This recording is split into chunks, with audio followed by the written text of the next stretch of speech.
Markus pasal 13. Khotbah tentang akhir zaman. Bait Allah akan diruntuhkan.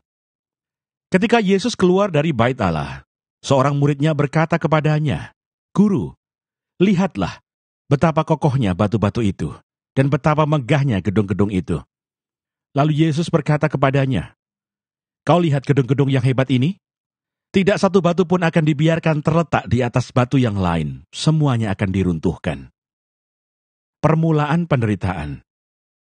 Ketika Yesus duduk di atas bukit Zaitun berhadapan dengan bait Allah, Petrus, Yakobus, Yohanes dan Andreas bertanya sendirian kepadanya, "Katakanlah kepada kami, bila manakah itu akan terjadi dan apakah tandanya, kalau semuanya itu akan sampai kepada kesudahannya?" Maka mulailah Yesus berkata kepada mereka, "Waspadalah, supaya jangan ada orang yang menyesatkan kamu. Akan datang banyak orang dengan memakai namaku dan berkata, 'Akulah dia,' dan mereka akan menyesatkan banyak orang. Dan apabila kamu mendengar deru perang atau kabar-kabar tentang perang, janganlah kamu gelisah. Semuanya itu harus terjadi, tetapi itu belum kesudahannya. Sebab bangsa akan bangkit melawan bangsa, dan kerajaan melawan kerajaan. Akan terjadi gempa bumi di berbagai tempat, dan akan ada kelaparan. Semua itu barulah permulaan penderitaan menjelang zaman baru. Tetapi kamu ini, hati-hatilah. Kamu akan diserahkan kepada majelis agama, dan kamu akan dipukul di rumah ibadat, dan kamu akan dihadapkan ke muka penguasa-penguasa dan raja-raja karena aku, sebagai kesaksian bagi mereka. Tetapi Injil harus diberitakan dahulu kepada semua bangsa. Dan jika kamu digiring dan diserahkan, janganlah kamu khawatir akan apa yang harus kamu katakan. Tetapi katakanlah apa yang dikaruniakan kepadamu pada saat itu juga. Sebab bukan kamu yang berkata-kata, melainkan Roh Kudus. Seorang saudara akan menyerahkan saudaranya untuk dibunuh. Demikian juga seorang ayah terhadap anaknya. Dan anak-anak akan memberontak terhadap orang tuanya dan akan membunuh mereka. Kamu akan dibenci semua orang oleh karena namaku. Tetapi orang yang bertahan sampai pada kesudahannya, ia akan selamat. Siksaan yang berat dan Mesias-Mesias palsu. Apabila kamu melihat pembinasa keji berdiri di tempat yang tidak sepatutnya, para pembaca hendaklah memperhatikannya, maka orang-orang yang di Yudea haruslah melarikan diri ke pegunungan. Orang yang sedang di peranginan di atas rumah, janganlah ia turun dan masuk untuk mengambil sesuatu dari rumahnya. Dan orang yang sedang di ladang, janganlah ia kembali untuk mengambil pakaiannya. Celakalah ibu-ibu yang sedang hamil atau yang menyusukan bayi pada masa itu. Berdoalah, supaya semuanya itu jangan terjadi pada musim dingin. Sebab pada masa itu akan terjadi siksaan, seperti yang belum pernah terjadi sejak awal dunia yang diciptakan Allah, sampai sekarang dan yang tidak akan terjadi lagi. Dan sekiranya Tuhan tidak mempersingkat waktunya, maka dari segala yang hidup tidak akan ada yang selamat. Akan tetapi oleh karena orang-orang pilihan yang telah dipilihnya, Tuhan mempersingkat waktunya. Pada waktu itu jika orang berkata kepada kamu, "Lihat, Mesias ada di sini," atau "Lihat, Mesias ada di sana," jangan kamu percaya. Sebab Mesias-Mesias palsu dan nabi-nabi palsu akan muncul, dan mereka akan mengadakan tanda-tanda dan mukjizat-mukjizat dengan maksud sekiranya mungkin menyesatkan orang-orang pilihan. Hati-hatilah kamu. Aku sudah terlebih dahulu mengatakan semuanya ini kepada kamu. Kedatangan anak manusia, perumpamaan tentang pohon ara. Tetapi pada masa itu, sesudah siksaan itu, matahari akan menjadi gelap dan bulan tidak bercahaya, dan bintang-bintang akan berjatuhan dari langit, dan kuasa-kuasa langit akan goncang. Pada waktu itu orang akan melihat anak manusia datang dalam awan-awan dengan segala kekuasaan dan kemuliaannya. Dan pada waktu itu pun, ia akan menyuruh keluar malaikat-malaikatnya dan akan mengumpulkan orang-orang pilihannya dari keempat penjuru bumi, dari ujung bumi sampai ke ujung langit. Tariklah pelajaran dari perumpamaan tentang pohon ara. Apabila ranting-rantingnya melembut dan mulai bertunas, kamu tahu bahwa musim panas sudah dekat. Demikian juga jika kamu lihat hal-hal itu terjadi, ketahuilah bahwa waktunya sudah dekat, sudah di ambang pintu. Aku berkata kepadamu, sesungguhnya angkatan ini tidak akan berlalu sebelum semuanya itu terjadi. Langit dan bumi akan berlalu, tetapi perkataanku tidak akan berlalu. Tetapi tentang hari atau saat itu, tidak seorang pun yang tahu. Malaikat-malaikat di sorga tidak, dan anak pun tidak, hanya Bapa saja. Nasihat supaya berjaga-jaga. Hati-hatilah dan berjaga-jagalah, sebab kamu tidak tahu bila manakah waktunya tiba. Dan halnya sama seperti seorang yang bepergian, yang meninggalkan rumahnya dan menyerahkan tanggung jawab kepada hamba-hambanya, masing-masing dengan tugasnya, dan memerintahkan penunggu pintu supaya berjaga-jaga. Karena itu berjaga-jagalah, sebab kamu tidak tahu bila manakah tuan rumah itu pulang, menjelang malam, atau tengah malam, atau larut malam, atau pagi-pagi buta, supaya kalau ia tiba-tiba datang, jangan kamu didapatinya sedang tidur. Apa yang kukatakan kepada kamu, kukatakan kepada semua orang, berjaga-jagalah. Markus pasal 14. Rencana untuk membunuh Yesus. Hari Raya Paskah dan Hari Raya Roti Tidak Beragi akan mulai 2 hari lagi. Imam-imam kepala dan ahli-ahli Taurat mencari jalan untuk menangkap dan membunuh Yesus dengan tipu muslihat. Sebab mereka berkata, jangan pada waktu perayaan, supaya jangan timbul keributan di antara rakyat. Yesus diurapi. Ketika Yesus berada di Betania, di rumah Simon si Kusta, dan sedang duduk makan, datanglah seorang perempuan membawa suatu buli-buli pualam, berisi minyak narwastu murni, yang mahal harganya. Setelah dipecahkannya leher buli-buli itu, dicurahkannya minyak itu ke atas kepala Yesus. Ada orang yang menjadi gusar dan berkata seorang kepada yang lain, untuk apa pemborosan minyak narwastu ini?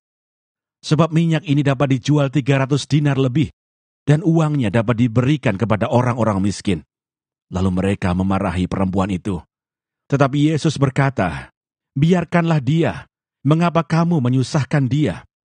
Ia telah melakukan suatu perbuatan yang baik padaku. Karena orang-orang miskin selalu ada padamu, dan kamu dapat menolong mereka bila mana kamu menghendakinya. Tetapi aku tidak akan selalu bersama-sama kamu. Ia telah melakukan apa yang dapat dilakukannya. Tubuhku telah diminyakinya sebagai persiapan untuk penguburanku. Aku berkata kepadamu, sesungguhnya di mana saja Injil diberitakan di seluruh dunia, apa yang dilakukannya ini akan disebut juga untuk mengingat dia. Yudas mengkhianati Yesus. Lalu pergilah Yudas Iskariot, salah seorang dari ke-12 murid itu, kepada imam-imam kepala dengan maksud untuk menyerahkan Yesus kepada mereka. Mereka sangat gembira waktu mendengarnya, dan mereka berjanji akan memberikan uang kepadanya. Kemudian ia mencari kesempatan yang baik untuk menyerahkan Yesus. Yesus makan Paskah dengan murid-muridnya. Pada hari pertama dari hari Raya Roti Tidak Beragi, pada waktu orang menyembelih domba Paskah, murid-murid Yesus berkata kepadanya, ke tempat mana engkau kehendaki kami pergi untuk mempersiapkan perjamuan Paskah bagimu? Lalu ia menyuruh 2 orang muridnya dengan pesan, pergilah ke kota, di sana kamu akan bertemu dengan seorang yang membawa kendi berisi air. Ikutilah dia, dan katakanlah kepada pemilik rumah yang dimasukinya, pesan guru, di manakah ruangan yang disediakan bagiku untuk makan Paskah bersama-sama dengan murid-muridku? Lalu orang itu akan menunjukkan kamu sebuah ruangan atas yang besar, yang sudah lengkap dan tersedia. Disitulah kamu harus mempersiapkan perjamuan Paskah untuk kita. Maka berangkatlah kedua murid itu, dan setibanya di kota, didapati mereka semua seperti yang dikatakan Yesus kepada mereka. Lalu mereka mempersiapkan Paskah. Setelah hari malam datanglah Yesus bersama-sama dengan ke-12 murid itu. Ketika mereka duduk di situ dan sedang makan, Yesus berkata, aku berkata kepadamu, sesungguhnya seorang di antara kamu akan menyerahkan aku, yaitu dia yang makan dengan aku. Maka sedihlah hati mereka, dan seorang demi seorang berkata kepadanya, bukan aku ya Tuhan? Ia menjawab, orang itu ialah salah seorang dari kamu yang 12 ini, dia yang mencelupkan roti ke dalam satu pinggan dengan aku. Anak manusia memang akan pergi sesuai dengan yang ada tertulis tentang dia. Akan tetapi celakalah orang yang olehnya anak manusia itu diserahkan. Adalah lebih baik bagi orang itu sekiranya ia tidak dilahirkan. Penetapan perjamuan malam. Dan ketika Yesus dan murid-muridnya sedang makan, Yesus mengambil roti, mengucap berkat, memecah-mecahkannya, lalu memberikannya kepada mereka dan berkata, "Ambillah, inilah tubuhku."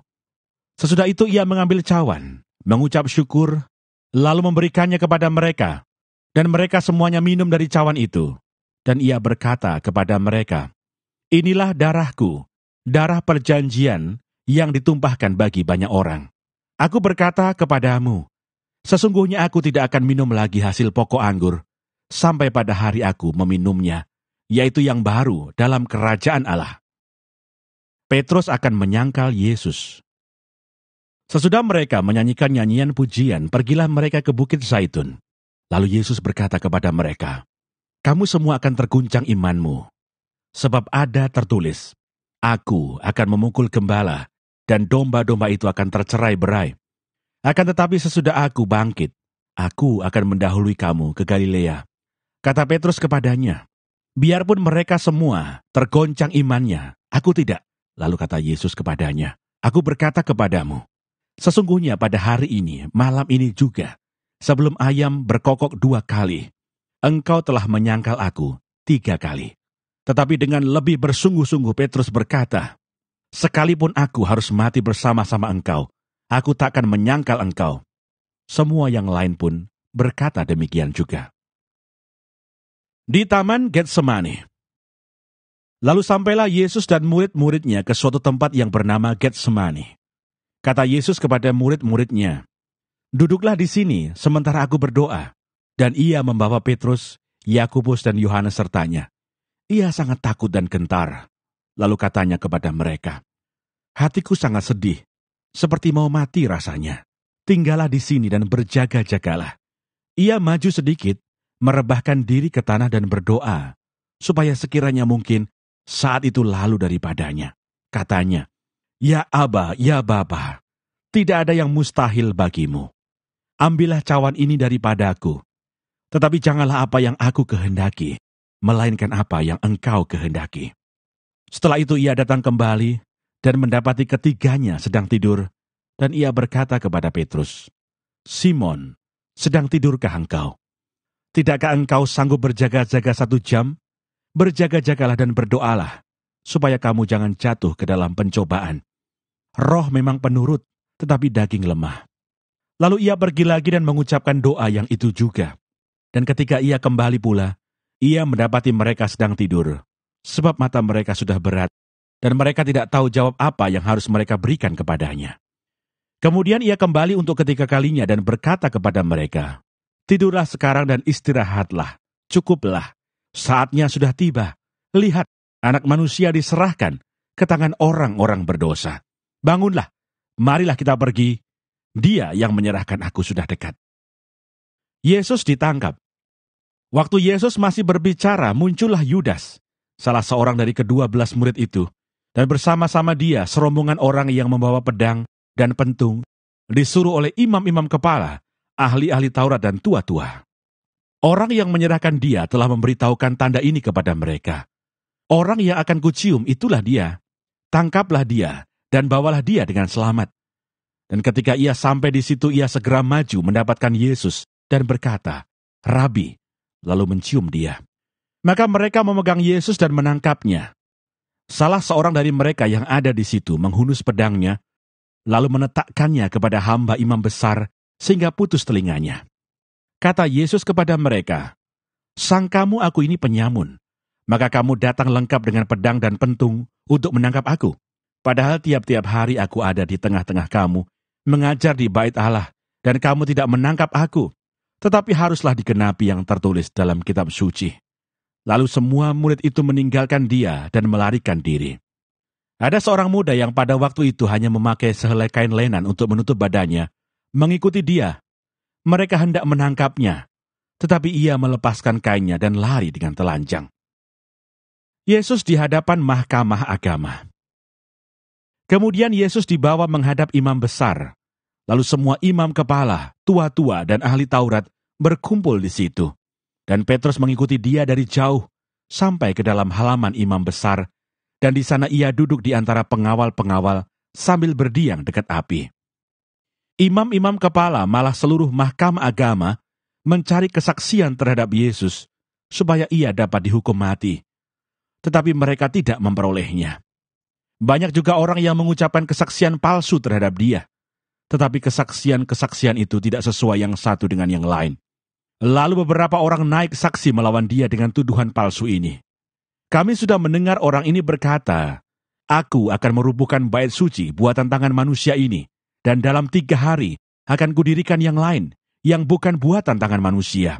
Dalam hal ini pun kesaksian mereka tidak sesuai yang satu dengan yang lain. Maka imam besar bangkit berdiri di tengah-tengah sidang dan bertanya kepada Yesus, katanya, "Tidakkah engkau memberi jawab atas tuduhan-tuduhan saksi-saksi ini terhadap engkau?" Tetapi ia tetap diam dan tidak menjawab apa-apa. Imam besar itu bertanya kepadanya sekali lagi, katanya, "Apakah engkau Mesias, anak dari yang terpuji?" Jawab Yesus, "Akulah dia. Dan kamu akan melihat Anak Manusia duduk di sebelah kanan yang Maha Kuasa dan datang di tengah-tengah awan-awan di langit." Maka imam besar itu mengoyakkan pakaiannya dan berkata, "Untuk apa kita perlu saksi lagi?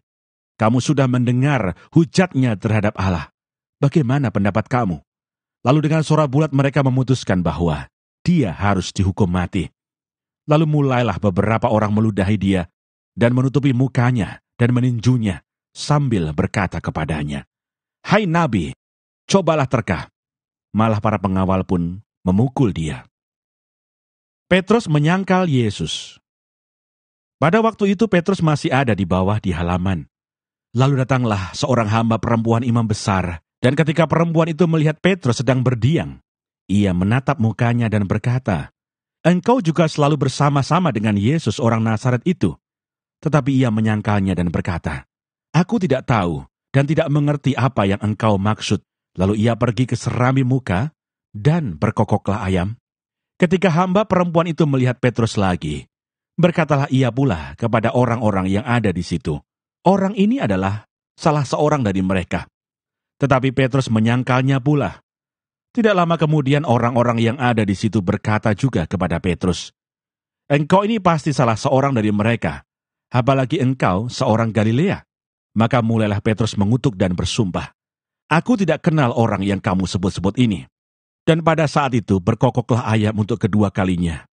Maka teringatlah Petrus bahwa Yesus telah berkata kepadanya, "Sebelum ayam berkokok 2 kali, engkau telah menyangkal aku 3 kali." Lalu menangislah ia terseduh-seduh. Markus pasal 15. Yesus di hadapan Pilatus.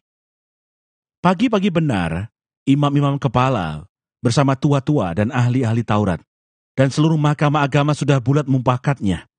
Mereka membelenggu Yesus, lalu membawanya dan menyerahkannya kepada Pilatus. Pilatus bertanya kepadanya, "Engkaukah raja orang Yahudi?" Jawab Yesus, "Engkau sendiri mengatakannya." Lalu imam-imam kepala mengajukan banyak tuduhan terhadap dia. Pilatus bertanya pula kepadanya, katanya, "Tidakkah engkau memberi jawab? Lihatlah betapa banyaknya tuduhan mereka terhadap engkau." Tetapi Yesus sama sekali tidak menjawab lagi, sehingga Pilatus merasa heran. Telah menjadi kebiasaan untuk membebaskan satu orang hukuman pada tiap-tiap hari raya itu, menurut permintaan orang banyak. Dan pada waktu itu adalah seorang yang bernama Barabas, sedang dipenjarakan bersama beberapa orang pemberontak lainnya. Mereka telah melakukan pembunuhan dalam pemberontakan. Maka datanglah orang banyak dan meminta supaya sekarang kebiasaan itu diikuti juga. Pilatus menjawab mereka dan bertanya, "Apakah kamu menghendaki supaya kubebaskan raja orang Yahudi ini?" Ia memang mengetahui bahwa imam-imam kepala telah menyerahkan Yesus karena dengki. Tetapi imam-imam kepala menghasut orang banyak untuk meminta supaya Barabaslah yang dibebaskannya bagi mereka. Pilatus sekali lagi menjawab dan bertanya kepada mereka, "Jika begitu, apakah yang harus kuperbuat dengan orang yang kamu sebut raja orang Yahudi ini?" Maka mereka berteriak lagi, katanya, "Salibkanlah dia." Lalu Pilatus berkata kepada mereka, "Tetapi kejahatan apakah yang telah dilakukannya?" Namun mereka makin keras berteriak, "Salibkanlah dia." Dan oleh karena Pilatus ingin memuaskan hati orang banyak itu, ia membebaskan Barabas bagi mereka. Tetapi Yesus disesahnya, lalu diserahkannya untuk disalibkan. Yesus diolok-olokkan. Kemudian serdadu-serdadu membawa Yesus ke dalam istana, yaitu gedung pengadilan, dan memanggil seluruh pasukan berkumpul. Mereka mengenakan jubah ungu kepadanya, menganyam sebuah mahkota duri, dan menaruhnya di atas kepalanya. Kemudian mereka mulai memberi hormat kepadanya, katanya, "Salam, hai Raja orang Yahudi." Mereka memukul kepalanya dengan buluh, dan meludahinya, dan berlutut menyembahnya. Sesudah mengolok-olokkan dia, mereka menanggalkan jubah ungu itu daripadanya, dan mengenakan pula pakaiannya kepadanya. Yesus disalibkan. Kemudian Yesus dibawa keluar untuk disalibkan. Pada waktu itu lewat seorang yang bernama Simon orang Kirene, ayah Alexander dan Rufus, yang baru datang dari luar kota. Dan orang itu mereka paksa untuk memikul salib Yesus. Mereka membawa Yesus ke tempat yang bernama Golgota, yang berarti tempat tengkorak.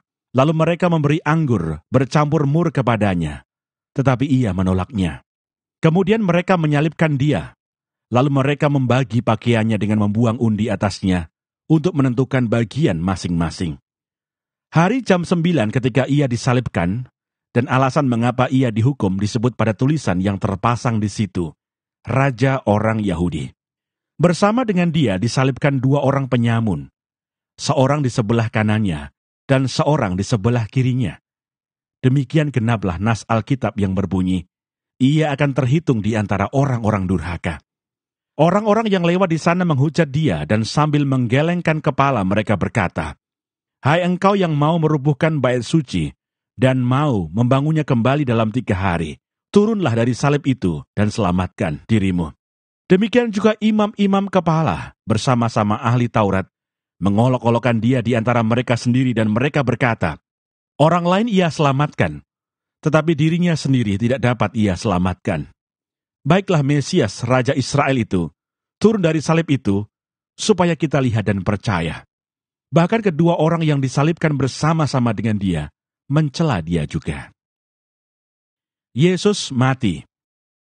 Pada jam 12, kegelapan meliputi seluruh daerah itu dan berlangsung sampai jam 3. Dan pada jam 3, berserulah Yesus dengan suara nyaring, "Eloi, Eloi, lama sabachthani," yang berarti, "Allahku, Allahku, mengapa engkau meninggalkan aku?" Mendengar itu beberapa orang yang berdiri di situ berkata, "Lihat, ia memanggil Elia." Maka datanglah seorang dengan bunga karang, mencelupkannya ke dalam anggur asam, lalu mencucukkannya pada sebatang buluh, dan memberi Yesus minum, serta berkata, "Baiklah kita tunggu dan melihat apakah Elia datang untuk menurunkan dia." Lalu berserulah Yesus dengan suara nyaring, dan menyerahkan nyawanya. Ketika itu tabir bait suci terbelah 2, dari atas sampai ke bawah. Waktu kepala pasukan yang berdiri berhadapan dengan dia melihat matinya demikian, berkatalah ia, "Sungguh, orang ini adalah Anak Allah."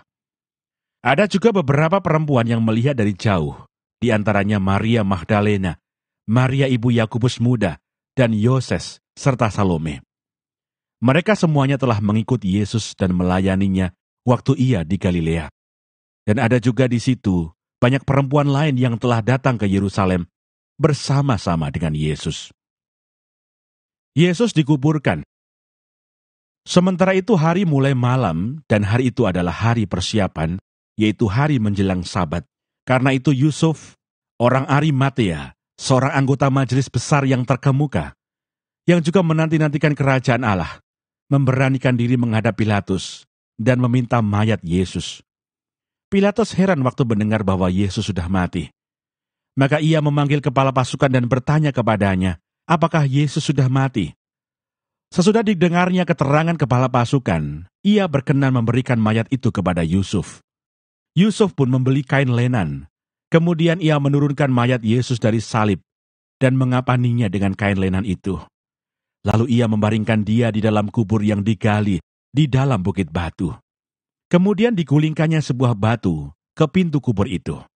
Maria Magdalena dan Maria ibu Yoses melihat di mana Yesus dibaringkan. Markus pasal 16. Kebangkitan Yesus. Setelah lewat hari Sabat, Maria Magdalena dan Maria ibu Yakobus serta Salome membeli rempah-rempah untuk pergi ke kubur dan meminyaki Yesus. Dan pagi-pagi benar pada hari pertama minggu itu, setelah matahari terbit pergilah mereka ke kubur. Mereka berkata seorang kepada yang lain, "Siapa yang akan menggulingkan batu itu bagi kita dari pintu kubur?" Tetapi ketika mereka melihat dari dekat, tampaklah batu yang memang sangat besar itu sudah terguling. Lalu mereka masuk ke dalam kubur, dan mereka melihat seorang muda yang memakai jubah putih, duduk di sebelah kanan. Mereka pun sangat terkejut, tetapi orang muda itu berkata kepada mereka, "Jangan takut, kamu mencari Yesus orang Nazaret yang disalibkan itu. Ia telah bangkit, ia tidak ada di sini. Lihat, inilah tempat mereka membaringkan dia.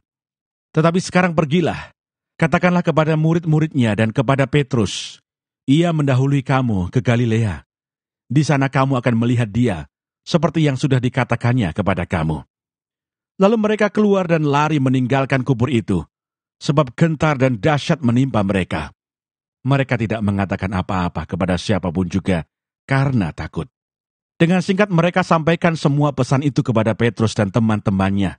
Sesudah itu Yesus sendiri dengan perantaraan murid-muridnya memberitakan dari timur ke barat berita yang kudus dan tak terbinasakan tentang keselamatan yang kekal itu. Yesus beberapa kali menampakkan diri dan mengutus murid-muridnya. Yesus terangkat ke surga. Setelah Yesus bangkit pagi-pagi pada hari pertama minggu itu, ia mula-mula menampakkan dirinya kepada Maria Magdalena. Daripadanya Yesus pernah mengusir 7 setan. Lalu perempuan itu pergi memberitahukannya kepada mereka yang selalu mengiringi Yesus dan yang pada waktu itu sedang berkabung dan menangis. Tetapi ketika mereka mendengar bahwa Yesus hidup dan telah dilihat olehnya, mereka tidak percaya. Sesudah itu ia menampakkan diri dalam rupa yang lain kepada 2 orang dari mereka, ketika keduanya dalam perjalanan keluar kota. Lalu kembalilah mereka dan memberitahukannya kepada teman-teman yang lain. Tetapi kepada mereka pun teman-teman itu tidak percaya. Akhirnya ia menampakkan diri kepada ke-11 orang itu ketika mereka sedang makan. Dan ia mencela ketidakpercayaan dan kedegilan hati mereka. Oleh karena mereka tidak percaya kepada orang-orang yang telah melihat dia sesudah kebangkitannya. Lalu ia berkata kepada mereka, "Pergilah ke seluruh dunia, beritakanlah Injil kepada segala makhluk. Siapa yang percaya dan dibaptis akan diselamatkan, tetapi siapa yang tidak percaya akan dihukum. Tanda-tanda ini akan menyertai orang-orang yang percaya. Mereka akan mengusir setan-setan demi namaku. Mereka akan berbicara dalam bahasa-bahasa yang baru bagi mereka. Mereka akan memegang ular, dan sekalipun mereka meminum racun maut, mereka tidak akan mendapat celaka. Mereka akan meletakkan tangannya atas orang sakit, dan orang itu akan sembuh." Sesudah Tuhan Yesus berbicara demikian kepada mereka, terangkatlah ia ke surga, lalu duduk di sebelah kanan Allah. Mereka pun pergilah memberitakan Injil ke segala penjuru, dan Tuhan turut bekerja dan meneguhkan firman itu dengan tanda-tanda yang menyertainya.